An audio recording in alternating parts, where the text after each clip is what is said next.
السلام علیکم ورحمۃ اللہ وبرکاتہ۔ محترم سامعین اور ناظرین، آج آپ کے سامنے ایک اہم مسئلہ لے کر حاضر ہوئے ہیں۔ مسئلہ یہ ہے کہ آج کل عورتوں کے اندر یہ سلسلہ اور یہ رواج بہت عام ہو چکا ہے کہ وہ اپنے ناخنوں کے اوپر نیل پالش لگاتی ہیں۔ تو اس نیل پالش لگانے کا حکم کیا ہے؟ آیا اس نیل پالش لگانے کے بعد ان کا وضو اور غسل صحیح ہوگا یا نہیں؟ اور اپنے شوہر کے لیے زینت کے طور پر اس کو استعمال کر سکتی ہے یا نہیں؟ دیکھیے، اس کی تفصیل یہ ہے کہ جس نیل پالش کے اندر کوئی ناپاک اشیاء اور ناپاک چیزوں سے اس کو نہیں بنایا گیا، تو ایسی نیل پالش کو استعمال کرنا بالکل درست ہے۔ اپنے شوہر کے لیے زینت کے طور پر اس کو استعمال کر سکتی ہے۔ لیکن جن نیل پالش کے اندر ناپاک اشیاء اور ناپاک چیزوں کو استعمال کیا گیا، ناپاک چیزوں کے ذریعے اس کو بنایا گیا ہے، تو پھر ایسی نیل پالش کو استعمال کرنا ہی درست نہیں ہے، یہ جائز نہیں ہے۔ اب رہی بات کہ کون سی نیل پالش استعمال کریں، تو مارکیٹ کے اندر بہت قسم کی نیل پالش دستیاب ہوتی ہے۔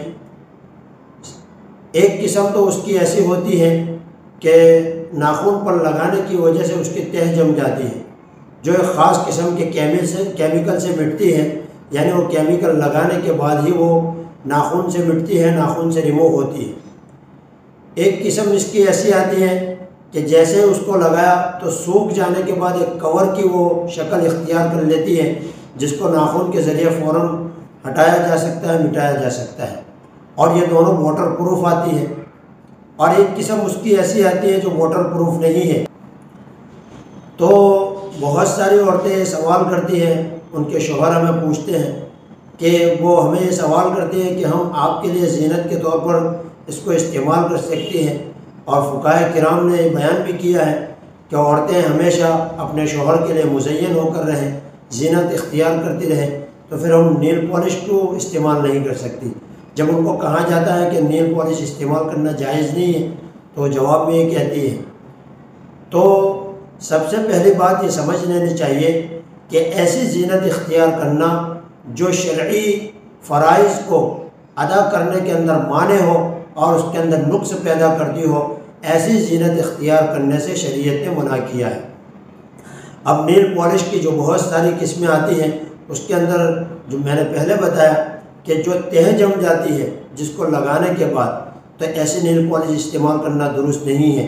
لیکن اگر کسی نے اس کو لگا دیا، اب اس کو وضو کرنے یا غسل کرنے کی ضرورت پڑ گئی، تو وضو یا غسل کرنے سے پہلے اس کو ریموو کرنا، اس کو مٹانا، اس کو ختم کرنا ضروری ہے۔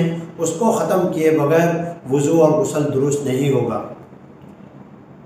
بیچ میں ایک بات یہ بتا دوں کہ حضرات فقہاء کرام نے جب گوندے ہوئے سوکھے آٹے کو اگر وہ انگلی کے اندر لگ جاتا ہے، اس کو مانع وضو قرار دیا ہے۔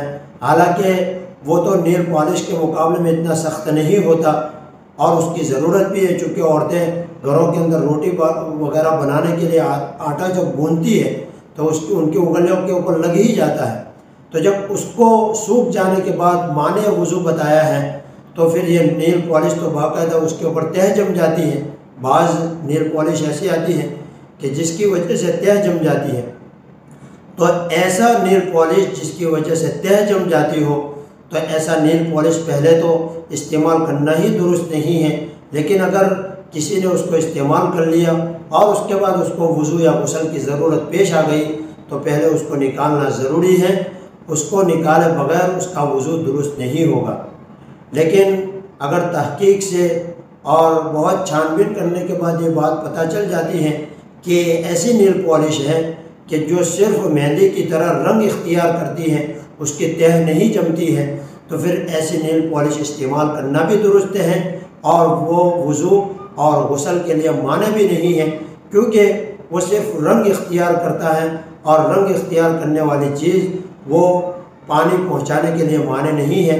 لہذا ایسی صورت کے اندر جب ایسی نیل پالش استعمال کی جائے کہ جو صرف رنگ اختیار کرتی ہے، تو ایسی نیل پالش تزئین کے طور پر اپنے شوہر کے لیے استعمال کر سکتی ہے، اور وہ وضو اور غسل کے لیے مانع بھی نہیں ہے۔